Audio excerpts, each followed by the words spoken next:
sitting in Nakuru made a ruling that has had legal experts questioning the rationale behind its verdict and the community now staring at a bleak future. Justice Munyao Sila directed that all the property belonging to the twin hospitals be transferred to St. Mary's Mission Hospital Company, which will in turn hold the same property in trust. The judge also directed that all the accounts held in the name of St. Mary's Mission Hospital be transferred to the same company, restricting Father Bill Friday from accessing them.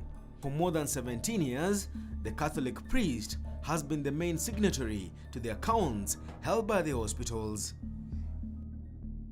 Regina Pass's university that the Catholic nuns had wanted the Mission Hospital property transferred to in Langata was declared null and void. The High Court judge terming the move to transfer the property to the university as ill-advised and against the wishes of the donors. The judge singled out one of the nuns, Sister Felix Mwikali, who during her testimony in court feigned ignorance about the contents of the trust deed that will have seen St. Mary's Mission Hospital transferred to Regina Pass's university, the judge terming this trust deed as a controversial document. In a shocking admission that the Catholic priest, Father Bill Friday, was a co-founder and director of the two mission hospitals, the High Court overlooked his role, leaving the priest at the mercy of the nuns. The judge ruling that the priest should not be ejected from the premises, but allowing the nuns to decide what role the embattled man of the cloth is to play. The High Court judge rubbished the importance of the role of the donors in the construction of the hospitals, and despite admitting that he had no knowledge of how the funds to construct St. Mary's Mission Hospital in Elementaita had been raised, he still went ahead and placed the ownership of the land and its property in the hands of the Catholic nuns. Sister Gashambi had told the court that the land on which the Elementaita St. Mary's Mission Hospital now sits on was given to the Assumption Sisters, but the High Court judge called her out for being economical with the truth. The judge saying the sisters were not given the land, neither did they meet the donor Joseph Ngera. This is a gift by Assumption Sisters of Nairobi, and I love it. They know that I have that special connection with the Holy Family because of St. Joseph, and that is why they gave me this, and I still value it so much. But if where there is a mistake, I will say, and I'll point it out and say, this is wrong. But otherwise, they are good people. You can see what they gave me. I want it solved. For sure I want it solved. I want it solved yesterday. And I have been trying. Every opportunity I get, I try to talk to them. But I must say that the leadership has been obstinate. So what can I do? I have tried. I have told them you cannot wash that linen in the public. You know the truth, and truth is God. Why don't we stick to truth and nothing else but the truth? The judge failed to determine whose idea it was to build the hospitals, placing doubts on both Father Bill Friday and the nuns, but again went ahead and granted the Assumption Sisters of Nairobi the exclusive rights to run the hospitals.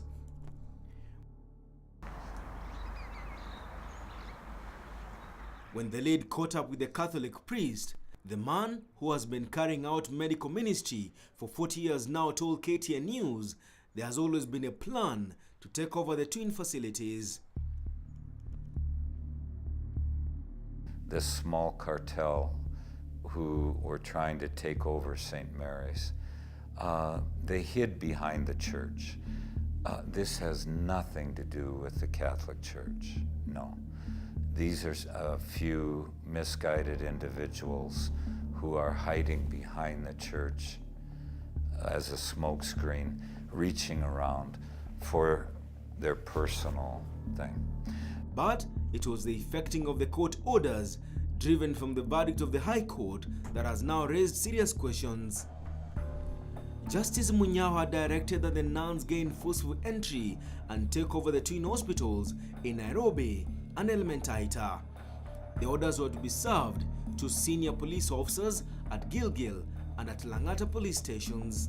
The court ordered us to come to this place to provide security to the new management which are taking over this hospital.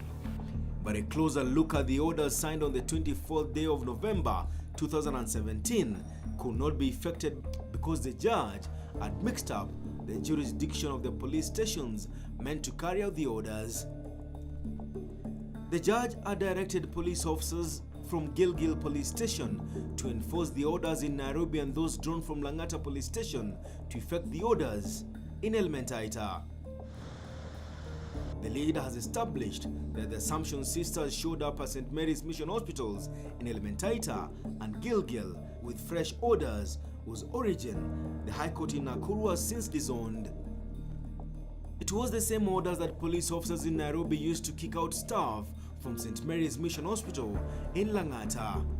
The proper orders signed on behalf of Justice Munyao by a Deputy Registrar of the High Court in Nakuru were granted on the 20th day of December last year. On a day when the judge was on leave. What is worse, Father Bill Frida's lawyer says there was no court that sat to amend or issue the fresh orders. KTN News Crime and Investigations Desk called the Deputy Registrar, who now says the orders did not originate from the High Court in Nakuru. I wanted to find out, if the judge was on leave. Was he in that time on 20th of December 2017? When the order was being extracted? Yes. He was on leave. He was on leave. Yeah. Okay, but you said normally if an order like that was supposed to be made, then the applicant should have gone before the judge again. Exactly. Now the one they are having, they ought to have come back to court. Okay. For it to be actually amended to read the reading now. Mm-hmm. Yes. And were they supposed to be there inter-party, ex-party? How does it go? No, what happens, you only apply to the court for the judge to clarify that the way the order should read. Because as it is, what you saw initially that had signed on 24th of November and what actually is signed at the end of 20th is one and the same thing.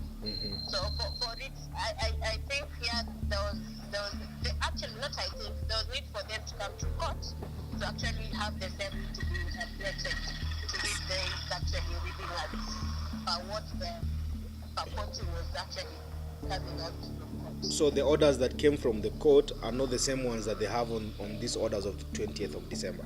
They're exactly, not the same. they're not similar. They're not similar to what is the court. Ideally, both parties should have appeared before the judge, but after informing the court through an application.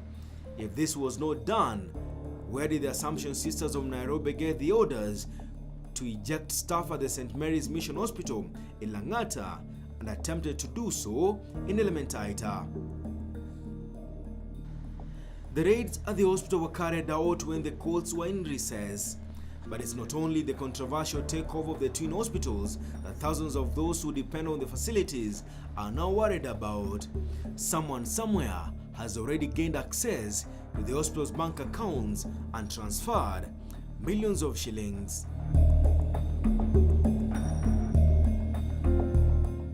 KTN News has now in its possession a document showing that almost 13 million shillings has been moved from a salaries account run by St. Mary's Mission Hospital staff. It is not clear how GT Bank will authorize the withdrawal of huge sums of money on the 18th day of December 2017. The Assumption Sisters got new court orders without Father Bill Frida signing off on the transactions. The court had directed that Father Bill Frida hands over all checkbooks to a new team, but by the time the money was being withdrawn, the Catholic priest had not handed over the check, let alone seen the change of signatories. When we called the bank, the branch manager, a Mrs. Bindia, told the lead she was not in a position to share banking details with KTN News. If Father William Charles Friday did not sign off on the checks or authorize the transfer of close to 12 million shillings, Who is this person who has access to the bank accounts of St. Mary's Mission Hospital? How safe are the salaries of the staff at the Mission Hospital? And what exactly was the money meant for? And who will account for it? Assumption Sisters had informed the police in November last year, 3 weeks after the court granted them orders to take over the mission hospitals, that some bank accounts of St. Mary's Mission Hospitals were allegedly being used to launder money meant for the mission hospitals. Without informing Father William Charles Frider, a police officer under instructions from the Criminal Investigations Department went to court seeking orders to investigate the accounts. What will appear as the most efficient court process, the police officer prepared an affidavit, moved to court on the same day, was granted orders to freeze the hospital accounts on the very day.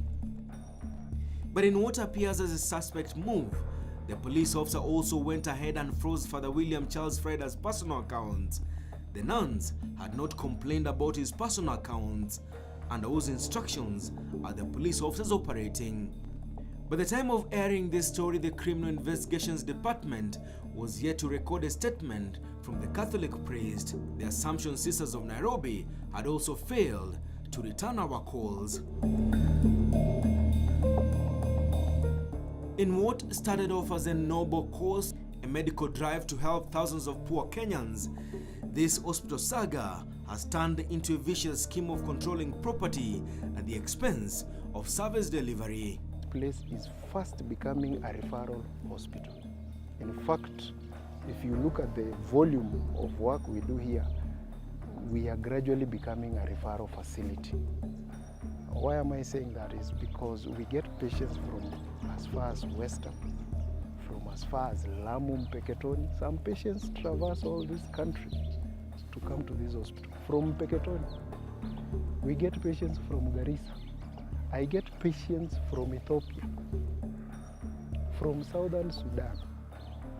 And I don't think these people are crazy to cross this country from up there to seek for services here. It's because there's something unique about this hospital. We have not targeted the wealthy. They're more than welcome to come to St. Mary's, but we targeted the 85% of Kenyans where 100 shillings matters to most Kenyans.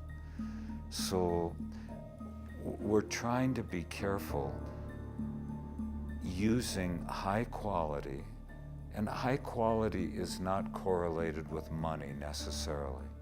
No, we do a high quality C-section for 7,500 shillings. And this is his idea of running a hospital. He incorporates all the workers even. These workers in both hospitals are beyond the normal workers that we know of, because they partly own the property. They partly own the hospital. Why? Because they are told they should actually own their efforts, the labor that they actually give to this hospital. And therefore, everybody is very, very concerned. And in fact, even like that one in Nairobi, you find that it's run by one of the doctors. And a doctor runs it for maybe a period, and then those heads are selected. Even those doctors are selected by the workers. The most expensive surgery here is hip replacement that costs 150,000 shillings, a fee that has seen other hospitals charge close to 1 million shillings. Dr. Nyango is currently studying in South Africa with the Mission Hospital, taking care of most of the needs he is facing there. But with the ongoing power struggle, his quest to get more medical knowledge hangs in the balance. Now, on the material day, when my colleagues and friends and part of my family were being expelled from Nairobi at quite ungodly hours of the night, or of the morning for that matter, I was on duty. I'd been on call the whole week at Groote Hospital in Cape Town. So I was called and shown pictures of people who are being, molested, goons running around, ostensibly breaking doors, getting people out, patients being chased out. I saw people complaining bitterly. And what was most disappointing was the circumstances under which it was being done. Because the perpetrators of this, expulsion of people who have been staying there came under the banner of the church. This is most disappointing to me because I have experienced what Catholic in its pure virgin form means.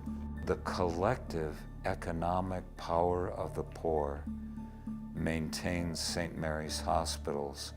Once this vast array, and I call everybody who helped us getting St. Mary started as co-founders, and we remain deeply grateful. We remember them in our thoughts and prayers. Every brick has a donor story behind it. Every room that today is occupied by a bright young Kenyan doctor, what have you, that has a story behind it. Father Friday wants to be buried somewhere here in the hospital, but that is a far-fetched wish if the war over the control of the medical facilities is won by the nuns.